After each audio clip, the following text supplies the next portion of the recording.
Last week, Nintendo announced its collaboration project game with GungHo's crazy popular game Puzzles & Dragons.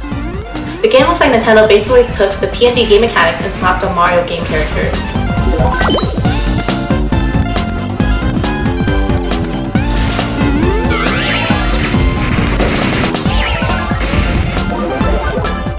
And this is why I believe that this has the possibility of turning Nintendo as well as the entire mobile game industry around. There are two companies involved in this collaboration project, each hailing from a different part of the video game industry.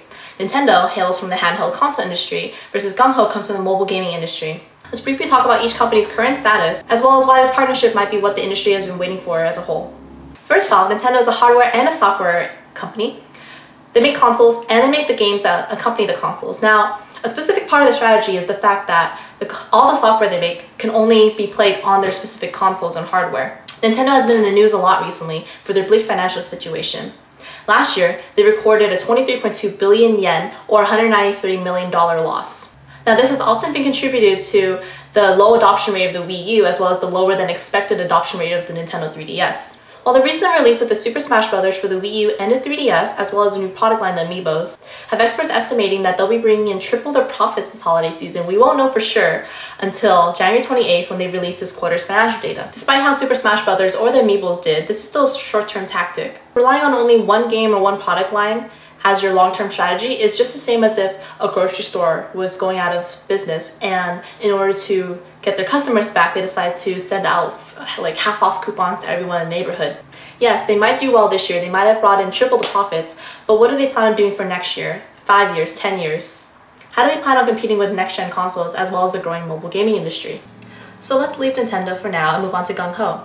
Their immensely successful game Puzzles & Dragons has been able to thrive on the free-to-play model since their release in 2012, especially since this is a dominant business model in Asia. The problem isn't with GungHo. In fact, they're doing immensely well. The problem is with the mobile gaming industry, specifically the free-to-play model here in the US. Though the industry is huge and Yuzu estimates it to be roughly worth $25 billion globally, these numbers may be more unstable than you think, especially here in the West. As some of you may know, the free-to-play model is very new here in America, especially in the video games industry, with a large amount of revenue coming from a very small percentage of users called whales.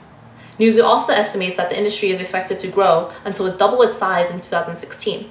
This kind of growth would naturally come with a lot of problems, especially what will game companies decide to do once mobile games grow out of the growth stage of the product lifecycle and into the maturity stage. Some games are doing really well right now in the free-to-play model here in the US. However, this is due to an over-reliance on whales. Is this really a reliable business model once the industry matures? That's where this partnership comes in. If Nintendo and GungHo can prove that this game can do well on the Nintendo 3DS internationally, then this could open the door to so many games and companies. This brings mobile onto a console with a similar touch-based gaming experience. This game also takes away the free-to-play aspect. This could also open the door to a totally new distribution line for mobile games, using Nintendo as a publisher rather than the iOS or the Android market. This isn't the first time that Nintendo and GungHo have worked together. They released PAD Z in 2013, which was a 3DS exclusive Puzzles & Dragons game. It was a huge domestic success, but it was never released internationally. So why is it we're getting all the attention of the Mario version now? This goes back to Nintendo's ultimate strength, its licensed characters. By relying once again on Mario & Company, they can appeal to their lifelong fans. However, by introducing a new way to play with old characters, it will still be a refreshing experience. And this is what makes it a good candidate for international success. People have been urging Nintendo to go mobile for the longest time. So how about turning that on its head and bringing mobile to Nintendo instead?